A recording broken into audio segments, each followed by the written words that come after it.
कि हम सभी लोग जानते हैं कि प्रभु यीशु मसीह का आगमन होने वाला है। प्रभु यीशु मसीह के साथ हमें जाने की तैयारी करनी है। लेकिन लोगों के मन में एक सवाल रहता है कि हमें तैयारी करनी तो है, लेकिन करनी कैसे है? हम क्या करें, कैसे करें, कैसे हम अपने आप को प्रभु के साथ जाने के लिए तैयार करें कि जब वह आए तब हमें लज्जित होना ना पड़े। हालेलुया। आज हम लोग इसी विषय पर बातचीत करेंगे और आज हम पढ़ेंगे लूका रचित सुसमाचार और उसका 2 अध्याय और इसका 36 से लेकर के 38 पद तक हम इसको पढ़ेंगे। यहाँ पर लिखा हुआ है, आशेर के गोत्र में से हन्ना नामक फनुएल की बेटी एक भविष्यवक्तनी थी। वह बहुत बूढ़ी थी और विवाह होने के बाद 7 वर्ष अपने पति के साथ रह पाई थी और 84 वर्ष से विधवा थी और मंदिर को नहीं छोड़ती थी। यहाँ पर देखिए, जब हम इन पदों को पढ़ते हैं, लूका रचित सुसमाचार उसका 2 अध्याय 36 से लेकर के 38 तक, इन पदों में हम पाते हैं कि यहाँ पर एक बूढ़ी विधवा है, बहुत ही बूढ़ी, जो 84 वर्षों से विधवा है और 7 वर्ष अपने पति के साथ रह पाई थी विवाह होने के बाद। लगभग ये बूढ़ी विधवा लगभग 100 वर्ष से भी अधिक आयु की थी और इतनी बूढ़ी होने के बावजूद भी ये क्या करती थी? लिखा है कि वह मंदिर को नहीं छोड़ती थी, पर उपवास और प्रार्थना कर करके रात दिन उपासना किया करती थी। हालेलुया। और 38 पद में यहाँ पर लिखा है, और वह उस घड़ी वहां आकर प्रभु का धन्यवाद करने लगी और उन सबों से जो यरूशलेम के छुटकारे की बाट जोहते थे उस बालक के विषय में बातें करने लगी। यहाँ पर जब हम इस घटना को पढ़ते हैं, प्रभु यीशु मसीह का जब मंदिर में अर्पण किया गया, यरूशलेम के मंदिर में जब मरियम और यूसुफ प्रभु यीशु मसीह को, बालक प्रभु यीशु मसीह को लेकर गए, तो वहाँ पर ये हन्ना नामक एक बूढ़ी विधवा, जो बहुत ही बूढ़ी थी और एक भविष्यवक्तनी थी, तो जो लोग मंदिर में थे और यरूशलेम के छुटकारे की बाट जो रहे थे, इंतजार कर रहे थे कि कब इस्राएल को, यरूशलेम को इन रोमी लोगों की गुलामी से आज़ादी मिलेगी, कब हम एक स्वतंत्र राष्ट्र बनेंगे, कब हम स्वतंत्रता से जी पाएंगे, और ये सब अपने मसीहा के आने का इंतजार कर रहे थे। जैसा कि यहूदी लोग जानते थे कि परमेश्वर ने हमारे लिए एक मसीहा को भेजने की प्रतिज्ञा किया है, और यहूदियों का मानना था कि जब वो मसीहा आएगा तब वो राज्य करेगा, राजा बनेगा और हमें सब शत्रुओं से छुड़ा लेगा और हम बड़े ही आनंद और चैन के साथ अपने देश में रहने पाएंगे, अपने भूमि पर रहने पाएंगे, और कोई भी हमें यहाँ से उखाड़ नहीं फेंकेगा, कोई हमें भगा नहीं पाएगा, गुलामी में जाना नहीं पड़ेगा और हम अपने मसीहा के साथ राज्य करेंगे। हालेलुया। यहूदियों का यह विश्वास था। लेकिन ये हन्ना, जो बहुत ही बूढ़ी थी और एक भविष्यवक्तनी थी, प्रभु यीशु मसीह के विषय में आकर के यरूशलेम में बातचीत करने लगी, मंदिर में बातचीत करने लगी और उन लोगों से बात कर रही थी जो यरूशलेम के छुटकारे की बाट जो रहे थे। हालेलुया। तो ये विधवा जो थी, बूढ़ी विधवा, इसको कैसे मालूम हो गया प्रभु यीशु मसीह के बारे में? कैसे उस मसीहा के बारे में मालूम हो गया कि यही वो मसीहा है जो जगत में आने वाला था? जब हम इस 37 पद को बहुत ही गौर से पढ़ते हैं, ध्यान से पढ़ते हैं, इस पर हम मनन करते हैं, हमें पता लगता है इसका जीवन चरित्र कैसा था। यहाँ पर लिखा है, वह 84 वर्ष से विधवा थी और मंदिर को नहीं छोड़ती थी। मंदिर को मतलब जो परमेश्वर का भवन यरूशलेम में राजा सुलेमान के द्वारा बनाया गया था, और इस समय, जिस समय की ये घटना है, उसी जगह पर दूसरा मंदिर बनाया गया था, क्योंकि 586 ईसा पूर्व में बेबीलोन की सेना ने राजा नबूकदनेस्सर की अगुवाई में इस मंदिर को ध्वस्त कर दिया था। यहूदियों के पापों के कारण ऐसा हुआ था। और वहीं पर राजा हेरोदेस ने मंदिर बनवाया था, जिसको राजा हेरोदेस का मंदिर कहा जाता है, और ये दूसरा मंदिर कहा जाता है। और इसी मंदिर में ये रात दिन उपासना करके, उपवास और प्रार्थना करके परमेश्वर की उपासना किया करती थी और मंदिर को नहीं छोड़ती थी। क्योंकि यहूदी लोग ऐसा मानते थे मूसा की व्यवस्था के अनुसार जब परमेश्वर ने मूसा को मिलाप वाला तंबू बनाने की आज्ञा दिया, तो परमेश्वर ने मूसा से कहा कि मैं उस तंबू में होकर के तुमसे मिला करूंगा, तुमसे बातचीत करूंगा। मतलब वो जो तंबू था, मिलाप वाला तंबू, वाचा का संदूक जो उसमें था, वो परमेश्वर की उपस्थिति को इस्राएलियों के बीच में दिखाता था। और वही मिलाप वाले तंबू की जगह राजा सुलेमान ने एक मंदिर बनाया, वही वाचा का संदूक, वही सारी चीजें परमेश्वर की आराधना उपासना में काम में लाई जाती थी। और ऐसा माना जाता था कि ये जो है मंदिर, यही परमेश्वर की उपस्थिति है। इसलिए पुराने नियम के जितने भी भक्त थे, वो परमेश्वर के इस मंदिर से बहुत ही लगाव रखते थे, प्रेम रखते थे और उसके प्रति बहुत ही अपनी गहरी आस्था रखते थे, क्योंकि परमेश्वर की उपस्थिति वहाँ पर थी।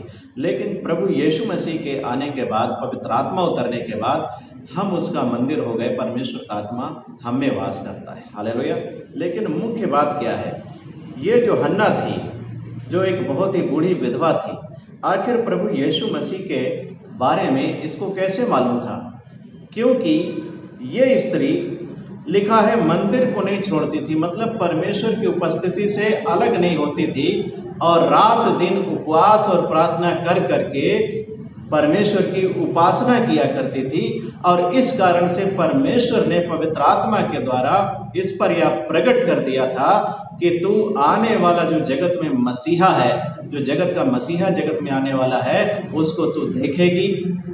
ठीक उसी प्रकार से जैसे कि हम इस अध्याय में एक शमौन नाम के व्यक्ति के बारे में पढ़ते हैं, जब हम 25-26 पढ़ते हैं, इसका यहाँ पर लिखा हुआ है, यरूशलेम में शमौन नामक एक मनुष्य था, और वह मनुष्य धर्मी और भक्त था, और इस्राएल की शांति की बाट जो रहा था, और पवित्र आत्मा उस पर था, और पवित्र आत्मा के द्वारा उस पर प्रकट हुआ था कि जब तक वह प्रभु के मसीह को देख न लेगा, तब तक मृत्यु को ना देखेगा।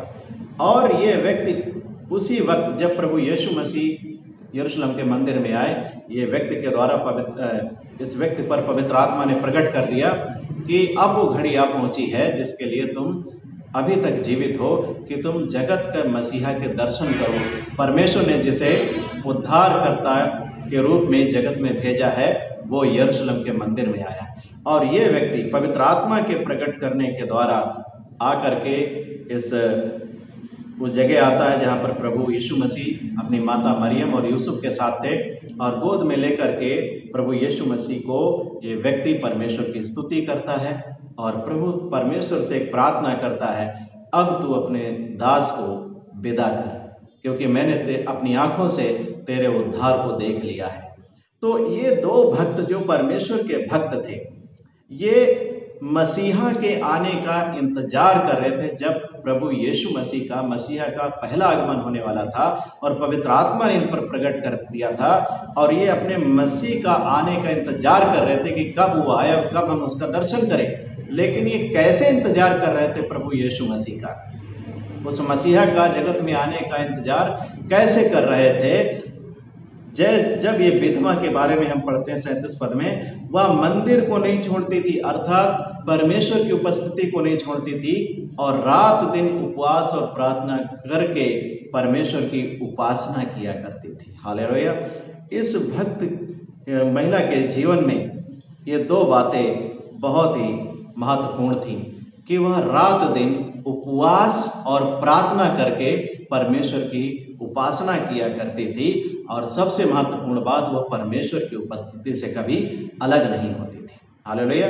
और यही एक कारण था कि इन दोनों भक्तों पर, शमौन पर और हन्ना पर, पवित्र आत्मा के द्वारा यह प्रकट कर दिया गया था कि तुम जगत के मसीहा का दर्शन करोगे। और जब प्रभु यीशु मसीह यरूशलेम में आए, और ये दोनों भक्त जा करके प्रभु यीशु मसीह के बारे में बातचीत करने लगे, क्योंकि पवित्र आत्मा ने उन पर प्रकट कर दिया कि तुम उस मसीहा को देख लो जो जगत में आने वाला था। जिसके विषय में पवित्र आत्मा ने इन पर, परमेश्वर पिता ने इन पर प्रकट किया था। हालेलुया। आज मेरे प्रियो, जबकि प्रभु यीशु मसीह का दूसरा आगमन होने वाला है, तो हम प्रभु यीशु मसीह का इंतजार कैसे कर रहे हैं, उसके संग जाने के लिए तैयारी कैसे कर रहे हैं। हम इस प्रभु की भक्ति करने वाली महिला के जीवन से सीख सकते हैं कि वह परमेश्वर की उपस्थिति में रहती थी, मंदिर को नहीं छोड़ती थी और रात दिन उपवास और प्रार्थना कर करके परमेश्वर की उपासना किया करती थी। हालेलुया। और यही एक कारण था कि उसने अपने आंखों से उद्धारकर्ता को भी देखा। हालेलुया। मेरे प्रियो, यही एक तरीका है, यही एक तैयारी करने का तरीका है कि हम प्रभु की उपस्थिति में बने रहें, उससे अलग ना हो, पाप से अलग रहें, प्रभु की निकटता में आए और रात दिन उपवास और प्रार्थना करके प्रभु की उपासना करें और एक भक्ति में गंभीर और पवित्र जीवन जिए। हालेलुया। जैसा कि पवित्र आत्मा हमें सिखाता है अपने वचन के द्वारा, और जैसा प्रभु यीशु मसीह भी जब इस जगत में था उसने कैसा जीवन जिया, जब हम उसके बारे में पढ़ते हैं इब्रानियों की पुस्तक में, तो उसके विषय में हम पाते हैं 5 अध्याय उसके 7वें पद को हम पढ़ेंगे। इब्रानियों की पुस्तक प्रभु यीशु मसीह के बारे में यहाँ पर क्या लिखा है।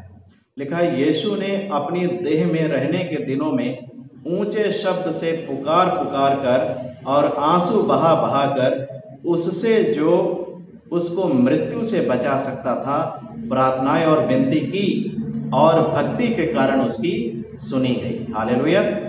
तो यहाँ पर देखिए, प्रभु यीशु मसीह भी जब वो अपनी देह के दिनों में इस धरती पर थे, वो क्या करते थे?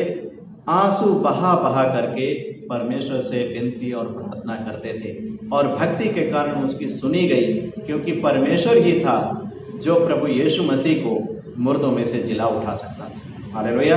इसलिए हमेशा प्रभु यीशु मसीह परमेश्वर पिता की निकटता में रहे, उसकी उपस्थिति में रहे, उससे कभी अलग नहीं हुए। मेरे प्रियो, आज प्रभु यीशु मसीह का जब बहुत ही निकट आगमन हो चुका है, प्रभु यीशु मसीह के द्वारा कहे गए सारी बातें चिन्ह पूरे हो रहे हैं, तो आज हम तैयारी कैसे करें, सवाल हमारे मन में उठता है। और इस सवाल का जवाब है वो बूढ़ी विधवा हन्ना, जो रात दिन उपवास और प्रार्थना करके परमेश्वर की उपासना करती थी और परमेश्वर के मंदिर को अर्थात उसकी उपस्थिति को नहीं छोड़ती थी।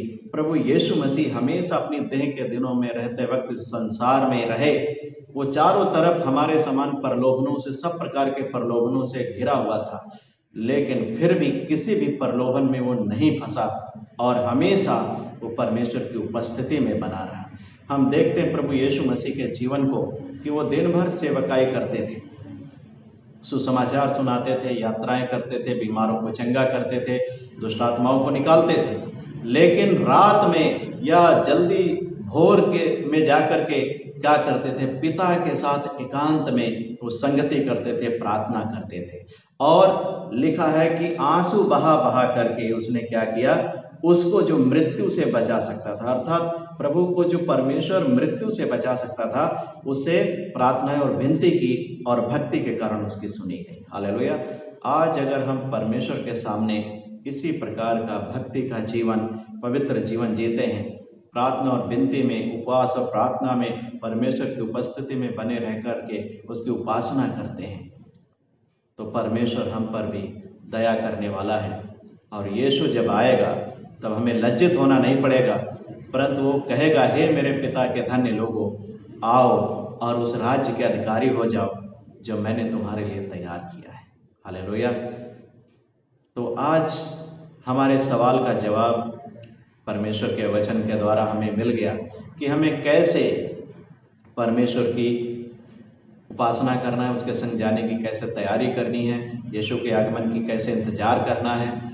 और भी आप बाइबल में ढूंढिए, वचन को ढूंढिए, पढ़िए कि परमेश्वर का वचन हमसे और क्या कहता है। मैं इससे पहले के वीडियो में एक बात बता चुका हूँ, जब प्रभु यीशु मसीह ने कहा कि जागते रहो, तो जागते रहने का अर्थ क्या है, उसका सही मतलब क्या है, उसका सही अर्थ क्या है, क्या प्रभु कह रहे थे, किस संदर्भ में प्रभु ने इस बात को कहा, उसको मैं बता चुका हूँ, जो प्रभु ने मुझे सिखाया। हालेलुया। तो परमेश्वर आप सभी को आशीष दे। और मैं सोचता हूँ कि प्रभु के वचन से आपके सवाल का जवाब मिल गया होगा। प्रभु में बढ़ते जाइए, आत्मिक उन्नति करते जाइए, प्रभु के निकटता में आइए और एक भक्तिमय जीवन बिताइए और किसी भी प्रलोभन में मत फंसिए। और इस वीडियो को शेयर करें, लाइक करें और कमेंट भी करें और चैनल को सब्सक्राइब कर लें। हालेलुया। परमेश्वर आप सभी को आशीष दे। सबको जय मसीह।